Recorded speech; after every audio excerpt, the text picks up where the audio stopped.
Whenever people share stories with me about the tragedies that have happened to them, I feel extremely fortunate to never have experienced any seriously devastating events in my life.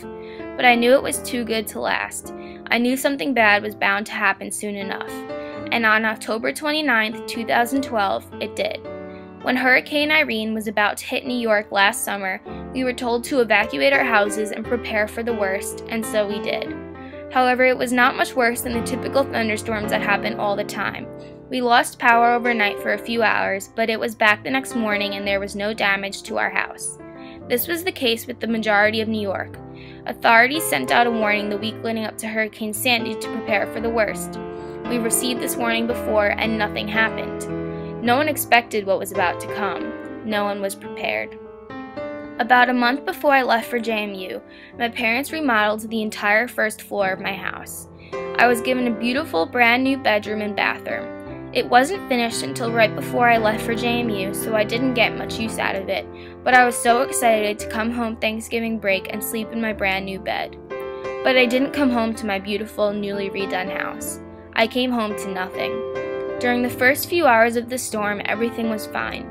Most of New York lost power, but our generators and pumps were working smoothly. A few hours later, disaster struck. I live on the south shore of Long Island, New York, less than 5 miles from the beach. At the end of my street, about 500 feet from my house, is a bay. As time passed on, these bodies of water rose, and within hours, my town and the towns surrounding me were covered in water. The amount of water flooding the island was simply too much for pumps and generators to handle. My dad and my brother were downstairs doing everything they could to keep the pumps going when the ground outside my house where the pumps were located collapsed and gallons of water poured into my house. All they could do was run. There was nothing left to do to save my house. My family sat upstairs and watched as the water level rose up the stairs, one step at a time. Luckily, it stopped right before the last step and didn't hit the second floor of my house. But the first floor was filled with over 4 feet of mud and sewage water. A few minutes later, my dad heard the gas line sparking and had no choice but to swim through the disgusting mess and disconnect the gas line to stop our house from going up in flames. Less than a week later, a nor'easter storm hit New York. Most of Long Island still had no power, no heat, and no place to stay while over 6 inches of snow covered the ground. Most of Long Island spent 2 straight weeks without any power during this disaster. Those who had power opened their doors to the community, giving them a place to stay. My family was homeless for 2 weeks. They spent each night at a different house, trying to figure out where they would go next.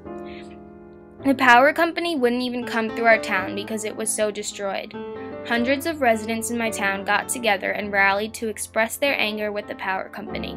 The next day, most people's power was restored. Although we got back power, it wasn't until almost a month later that we got back heat and hot water. The National Guard came through Long Island during the storm to try to help evacuate as many people as they could. However, according to the LA Times, the death toll still reached 100 by the end of the storm, with the majority of the deaths occurring in New York.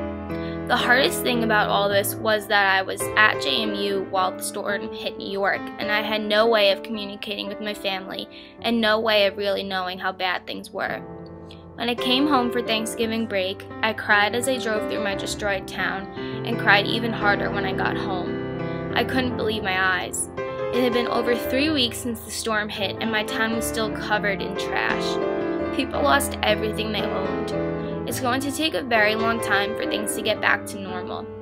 Insurance companies wouldn't cover any of the damages, and many people cannot afford to pay for the hundreds of thousands of dollars worth of damage on their own. According to CBS News, Hurricane Sandy cost New York $42 billion worth of damages. But through all this disaster, I learned a lot about my community. Although many of us may not get along at times, when disaster hits, we all come together and help one another out.